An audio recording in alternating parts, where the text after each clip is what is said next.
Olá, tudo bem com você? Seja muito bem-vinda, muito bem-vindo à Jornada Semi 3D. Meu nome é Luiz Jorge, sou infectologista e professor de Semiologia e Raciocínio Clínico. Eu vivo a medicina todos os dias há mais de 20 anos e eu recentemente contabilizei meus pacientes do consultório e já são mais de 10 mil pessoas que eu diagnostiquei e cuidei só lá. Fora os que eu atendi em plantão, enfermaria, ambulatório. E eu tô aqui hoje porque eu acredito que não basta ser médico, você precisa ser um médico seguro. Meu maior objetivo nesses 3 episódios é ajudar o maior número possível de médicos a terem mais confiança para atender qualquer paciente e terem segurança nos seus diagnósticos através da medicina da vida real, mesmo que você tenha pouco tempo para estudar. E eu tenho a felicidade de já ter conseguido fazer isso com mais de 400 médicos e estudantes que confiaram no meu método diagnóstico, o método Semi 3D. Hoje eu já me sinto muito mais seguro na hora do atendimento e eu consigo perceber que acerto muito mais diagnósticos utilizando a metodologia que o professor nos passa. O professor Luiz Jorge, que realmente vem mudando muito a minha vida, me dando mais segurança nas consultas, né, e fazendo com que realmente meu percentual de acerto nos diagnósticos. E eu tive a segurança, fiquei mais segura, fiquei mais apta. É incrível ver a Jace de antes, que era toda insegura, e a Jace agora, que já começa a pensar em hipóteses diagnósticas, ainda na 3ª fase. Hoje eu me sinto muito mais seguro pelo fato de conseguir dirigir a anamnese de uma maneira que eu consigo me conectar ao paciente. Eu, particularmente, me sinto muito mais seguro para poder atender os meus pacientes sozinhos. Hoje eu me sinto muito mais segura, com muito mais propriedade do que quando eu comecei. Sem sombra de dúvidas, uma decisão muito importante que me trouxe segurança nas minhas práticas com o paciente, segurança nas minhas hipóteses diagnósticas. Ele me deu uma segurança muito maior para atender os pacientes. Hoje eu me sinto mais seguro para essas manobras e com a prática diária, com a volta das aulas, isso foi fundamental. Sabe por que eu me preocupo tanto em te ajudar? Porque quando a gente estuda medicina, a gente não estuda para uma prova. As provas são importantes, mas o que é crucial mesmo é a vida dos pacientes. A gente estuda para cuidar de pessoas e essas pessoas são o amor de alguém. Pensa nisso sempre que você for exercer a medicina. Eu tenho que fazer um parênteses agora. Vou te explicar como as aulas estão estruturadas. O mais importante, esses episódios foram criados para serem assistidos de forma sequencial e tem um conteúdo que você nunca vai ver na faculdade. Sabe por quê? Porque o que eu vou ensinar não está na ementa, no cronograma da sua faculdade. E eu te digo mais, eu vou ter que desconstruir muitas coisas que foram sendo criadas na sua cabeça, por gente que não está interessada no seu aprendizado. Para você realmente chegar no nosso destino e descobrir como ser um médico mais confiante e seguro, você precisa assistir os 3 episódios com muita atenção. Tudo que está aqui é importante, portanto assista sem preconceitos. Você vai entender o porquê disso mais à frente. Tendo dito isso, vamos começar. Eu quero começar com uma pergunta para você. Você olha aquele professor, aquele preceptor que resolve os casos mais difíceis e pensa, será que eu consigo atender qualquer paciente com confiança e ter segurança no diagnóstico? Vamos lá, eu ouço isso de alunos de medicina do 1º ao 6º ano e até mesmo de alguns médicos que ainda enfrentam essa sensação horrível de insegurança atendendo no dia a dia. Eu costumo separar o problema dos médicos em 2 grandes grupos que são as diferentes fases da carreira. Talvez você seja um aluno do 2º ao 4º ano, que está tendo seu primeiro contato com a semiologia e não consegue aprender bem, seja porque a didática é ruim ou porque você não está tendo muita prática em razão da pandemia. E na sua cabeça você criou ou criaram para você muitas crenças, e agora nós vamos quebrar cada uma delas, ok?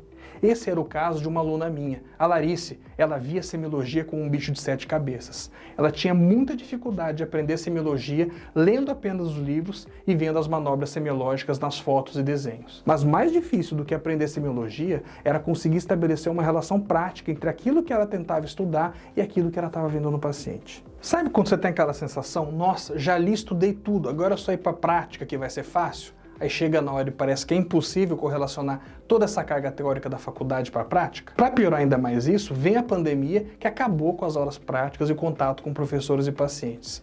Olha só como ela resolveu isso. Eu tinha muita dificuldade de aprender semiologia, lendo os livros de semiologia e vendo aquelas manobras semiológicas. Eu não conseguia estabelecer uma relação prática entre tudo aquilo.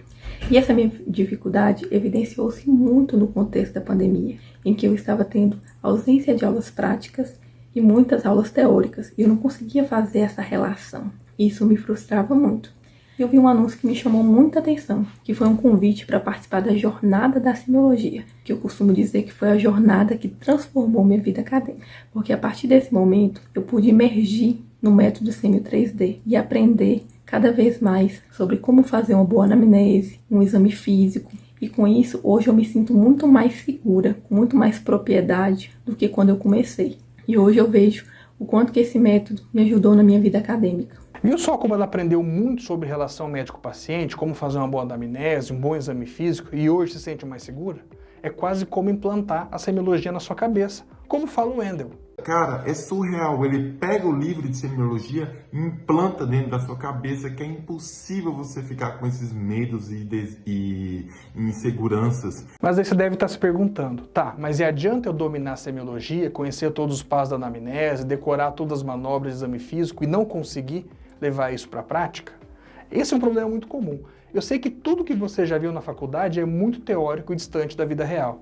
Esse era exatamente o problema do Brian Duriganbaya. Na faculdade, existe muita gente, a gente fica muito preso ao teórico. O Dr. Luiz Jorge, por exemplo, traz exemplos, traz analogias muito boas, sabe? E exemplos também muito práticos. Por exemplo, ele vai falar de derrame pleural, ele vai falar ali sobre o efeito piscina, sabe? Outro exemplo também, quando ele pede para fazer a manobra de Valsalva, né? Em vez de ele fazer aquele clássico, ele pede para o paciente fazer uma força de cocô, né?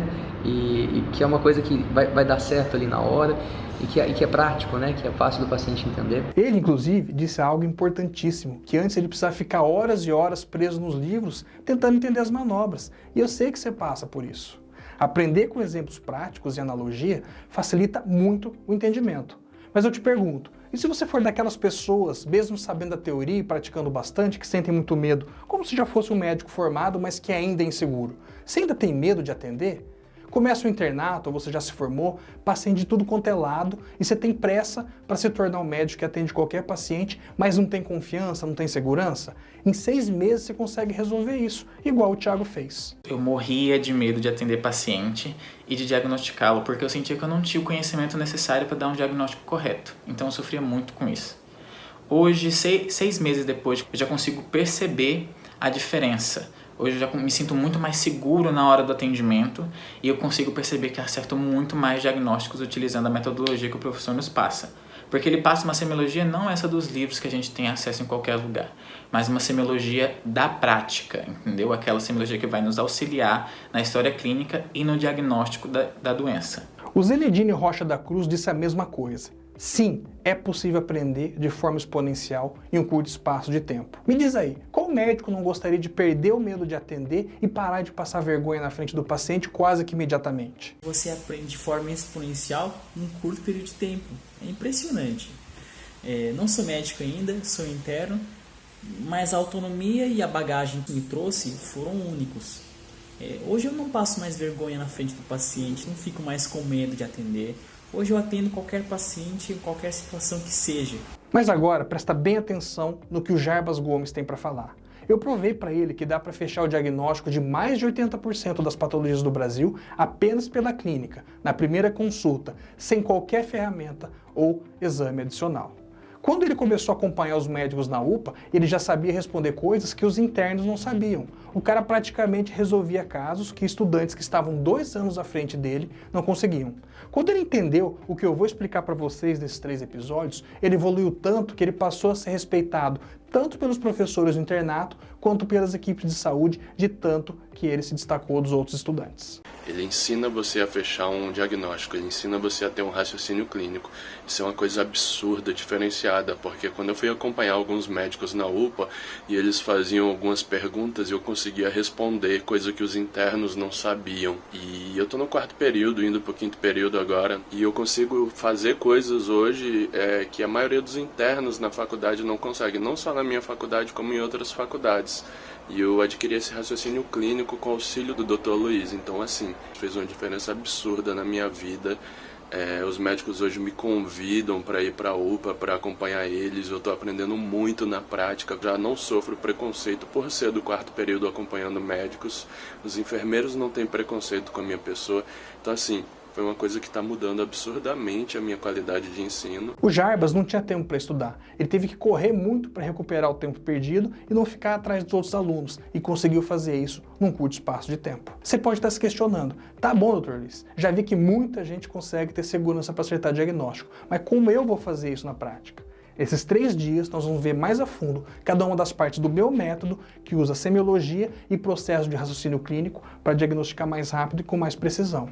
Eu quero te perguntar, Você quer continuar sofrendo para aprender a fazer diagnóstico com segurança? Perder horas e horas estudando livro de semiologia com mais de 2.000 páginas? Ou você quer se tornar rapidamente um médico que atende qualquer paciente com confiança e tem segurança nos diagnósticos, mesmo que tenha pouco tempo para estudar? Eu estou falando de aprender semiologia de verdade, semiologia da vida real. E se você escolheu a segunda opção, pode contar comigo. E já que você decidiu vir junto comigo, eu quero que você preste atenção em um caso clínico que é importante para você entender como ser um médico que tem segurança para realizar diagnósticos. Porque na vida real só existem dois tipos de médicos, os que fazem besteira e os que corrigem as besteiras dos outros. Isso tudo aconteceu 15 anos atrás. Essa história explica um pouco o motivo de eu hoje me dedicar a ensinar médicos a acertarem diagnósticos com segurança. Era um domingo e depois de almoçar eu fui ver um paciente no hospital em que eu trabalhava. Era para fazer uma troca de antibiótico, coisa simples naquele momento, mas que eu precisava ver naquele dia mesmo sem falta. Fui para o hospital, passei, vi o paciente e eu estava saindo e alguma coisa me fez lembrar da Lucimara. A Lucimara era uma paciente com leucemia em tratamento e que eu cuidava esporadicamente, porque ela fazia neutropenia febril e me chamavam para cuidar dela. A última vez que eu havia visto ela tinha sido 3 dias antes. Ela estava sem infecção, tudo estava certo, apesar da gravidade da aplasia de medula induzida pela quimioterapia. Eu fui até a UTI, nos isolamentos que ela estava, e me assustei. A Lucimara estava agônica, estava com máscara de O2, estava com aquela sororoca, né, que é o murmúrio traqueal que é audível sem estetoscópio, que acontece pelo excesso de líquido na traqueia e nos brônquios. Ela estava se afogando na própria secreção. Olhei o monitor, estava com taquicardia e a PA dela 80/50. Notei também uma estase jugular, perfusão periférica ruim, 5 segundinhos de avaliação. Corri lá para a bancada de prescrição que ficava no outro ambiente. Olhei a prescrição, dopamina EV, cefepime e muito soro fisiológico, uns 4.000 ml nas últimas 3 horas. Chamei o plantonista, era um garotão novo, tinha recém terminado a residência, e ele me falou, olha, é um choque séptico, não está bem, iniciei antibiótico, estou fazendo ressuscitação volêmica, mas eu não estou com muita certeza do que ela tem não. E nessa hora me passou um filme pela cabeça. Eu tinha saído da residência um pouco antes, e durante a minha formação eu era muito parecido com o que era esse médico. Eu morria de medo de fazer besteira, de machucar alguém, e aquilo lá estava me travando. Mas durante os anos que eu passei na residência, eu consegui me tornar um médico seguro, que acertava os diagnósticos, que tinha confiança para atender. E eu percebi que o que eu conseguia fazer, aquele médico não conseguia. E que eu tinha um método que me permitia aquilo. Eu tinha um diagnóstico para a Lucimara. Era uma baita insuficiência cardíaca congestiva descompensada, que eu vi em 5 segundos. A fisiologia explica pra gente que quando o miocárdio se distende demais, ele passa a funcionar com menor eficiência, e quanto mais distendido, pior fica. Aí o paciente fica chocado e com sinais de CC aguda. E eu tinha visto isso acontecer com a Lucimara. O nosso colega, que não tinha esse método, foi enganado pela clínica da paciente, que viu um caso de aplasia de medula, uma paciente taquicárdica e chocada, e não pensou 2 vezes. Ele falou que era um choque séptico. Mas o que aconteceu? Ela estava com uma cardiotoxicidade pela quimioterapia, que a fez chegar em insuficiência cardíaca franca. Voltei para o quarto dela, terminei o exame físico, era realmente uma ICC clássica.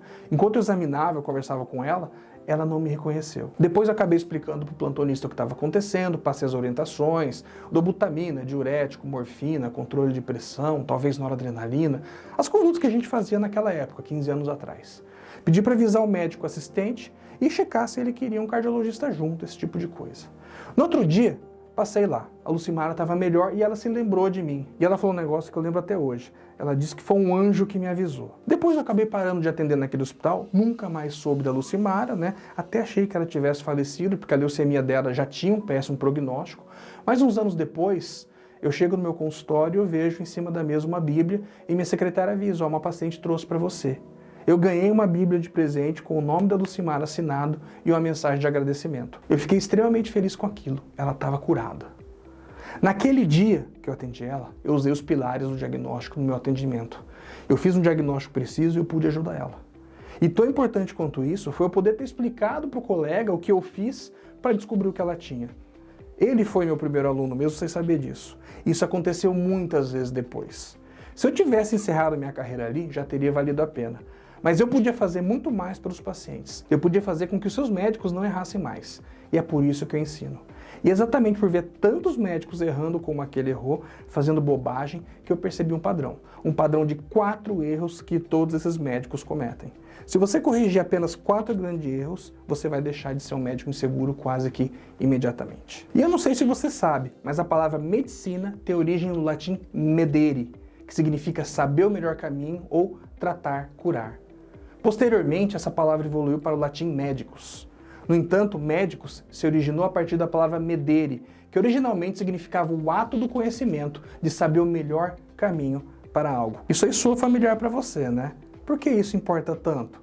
Presta atenção, porque essa provavelmente é a melhor lição que você vai aprender nesses 3 dias. Para saber qual é o melhor caminho, você precisa antes conhecer o pior caminho. Acredita em mim, só de saber quais são os principais erros que os médicos cometem, você vai ganhar confiança de maneira instantânea. Existem 4 erros grosseiros que você precisa parar imediatamente de cometer se quiser se tornar um médico que atende com confiança e diagnostica com segurança. E esses erros são: primeiro erro, confundir os diagnósticos por não saber claramente como eles são divididos. Esse primeiro erro pode parecer besteira. Você deve pensar, imagina se eu vou confundir os diagnósticos? Sim, você confunde. E essa é a primeira trava que você precisa trabalhar para ficar mais seguro.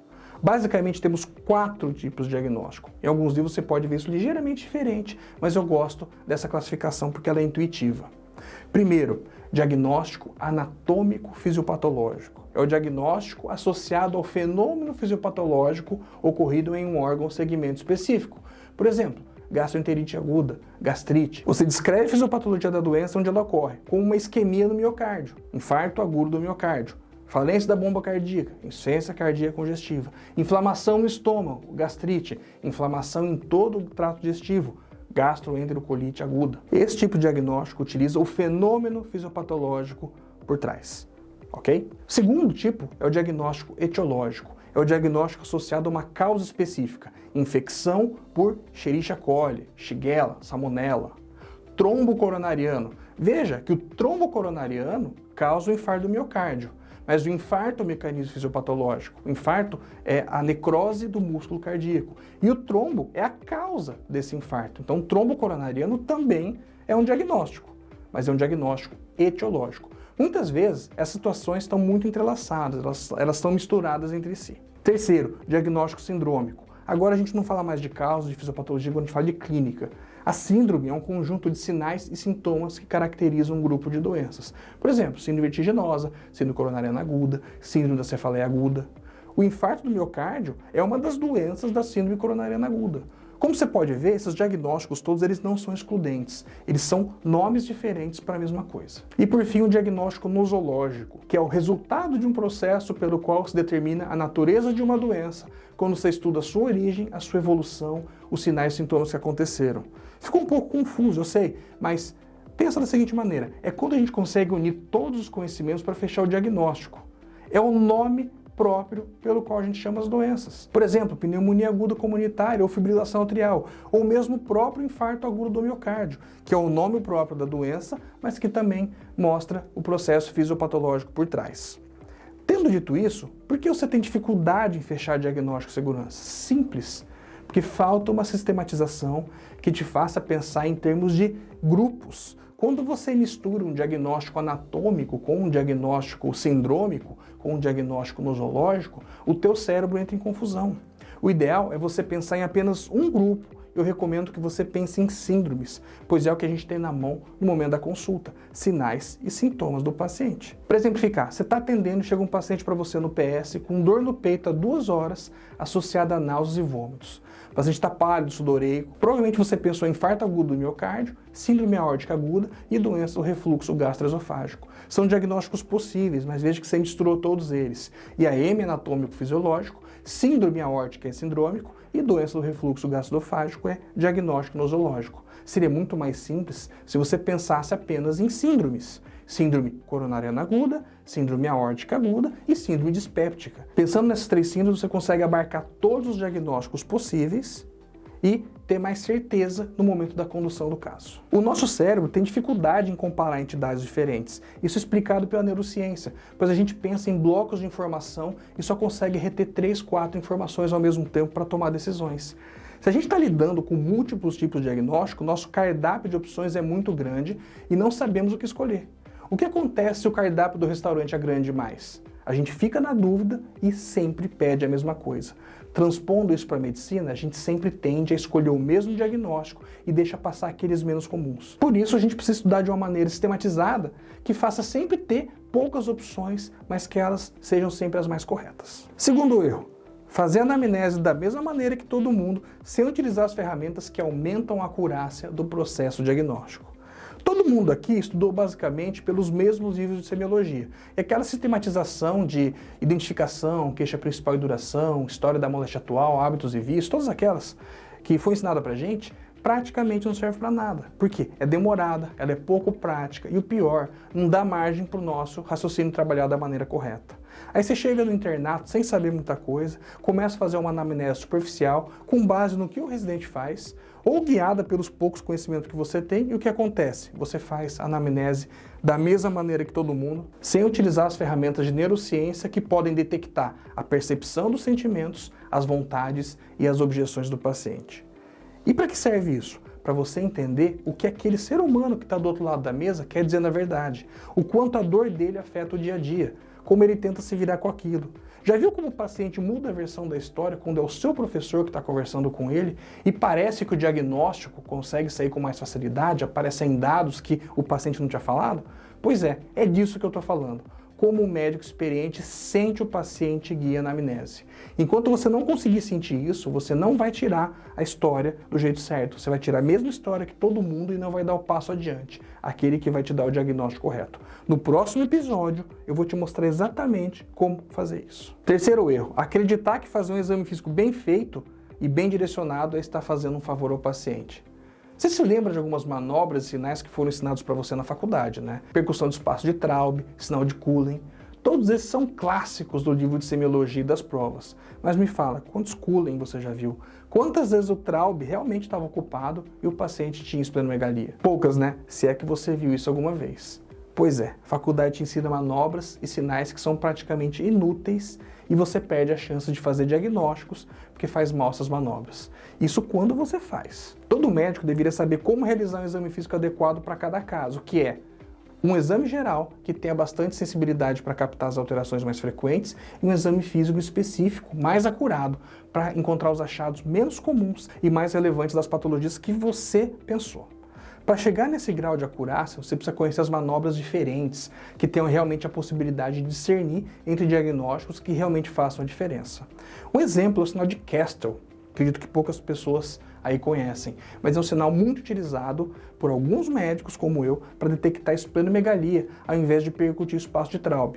Pouca gente conhece esse sinal, mas ele é realizado percutindo o último espaço intercostal na linha axilar anterior durante a expiração máxima e percutindo novamente durante a inspiração máxima. Se o baço tiver aumentado, o som vai mudar de timbre. Isso acontece porque o baço se desloca na inspiração, ele se coloca mais abaixo e essa mudança de posicionamento do baço passa a ser detectado pela alteração do timbre. Todos os sons serão timpânicos, mas serão timpânicos diferentes. Esse sinal não é normalmente descrito no livro de semiologia e é muito mais preciso que a percussão de espaço de Traub.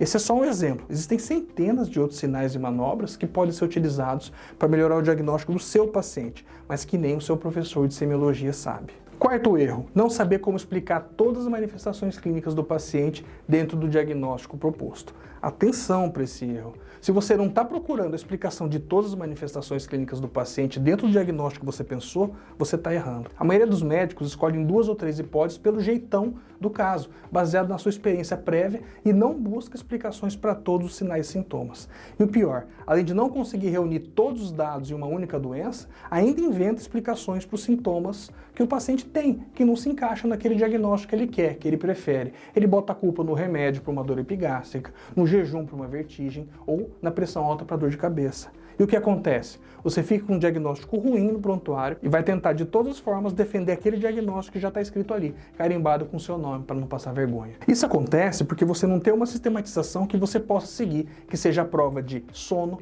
estresse, pressão e pressa. Esse talvez seja o erro mais negligenciado pelos médicos, que fazem isso sem perceber. E pode ser o pior de todos, porque se você não procura onde está errando, não tem como acertar. Para resumir, quem está inseguro costuma confundir os tipos de diagnóstico, faz uma anamnese que não está adequada, faz o exame físico que não tem poder de discernimento entre as hipóteses e não consegue explicar todos os sinais e sintomas que o paciente tem no diagnóstico proposto. Parece óbvio, mas não é. Reflita se alguma vez você pensou nisso e reflita se você sabe o que fazer para corrigir essas falhas. Agora você já sabe que não existe nenhum milagre para se tornar um médico que atende qualquer paciente com confiança e tem segurança nos diagnósticos. O que existe é técnica adequada e bem aplicada. Medicina não é uma ciência exata. Não tem como acertar 100% das vezes. Vou ser sincero com você, mas existem médicos que seguem o pior caminho. E esses são aqueles que ficam pedindo exames complementares o tempo todo, encaminhando o paciente sem parar para vários e vários profissionais, causando sofrimento desnecessário ao paciente, fazendo besteiras que outros médicos acabam tendo que resolver, e com tudo isso acabam se queimando no mercado, perdendo boas oportunidades de trabalho e, o pior, até acabam sendo processados. Existem os médicos que escolhem o melhor caminho e conseguem ter uma carreira de sucesso, atendendo com confiança e tendo segurança para fazer os diagnósticos. Eu vou estar aqui nesses 3 episódios justamente para tirar do caminho errado e te colocar no melhor caminho possível. Então não se esqueça que este é apenas o primeiro dos 3 episódios do nosso evento. Esse evento é 100% gratuito e uma oportunidade única para você aprender como usar os pilares do método CM3D para aprender de forma rápida como atender qualquer paciente com confiança e ter segurança nos diagnósticos, mesmo que você tenha pouco tempo para estudar. O fato é que os 3 episódios vão ficar disponíveis somente até domingo, meia-noite. É importantíssimo que você assista os 3 em sequência para conseguir entender todo o conteúdo. Agora, se você sentiu que eu te ajudei de alguma forma, quero te pedir um favor. Primeiro de tudo, se você ainda não me segue no Instagram, vai lá e começa a me seguir no @medicina-aprenda. Vai lá e comenta na postagem "Eu sei o melhor caminho", qual foi o maior aprendizado que você tirou dessa aula. Se você preferir, ao invés de ir no Instagram, comenta aqui embaixo desse vídeo, na caixa de comentários, deixe seu feedback dessa aula, sua dúvida, o que você quiser, que nós vamos tentar responder todo mundo. Não esquece, tá? Vai lá no Insta e comenta "Eu sei o melhor caminho", ou manda aqui embaixo mesmo. Um abraço e até a próxima aula.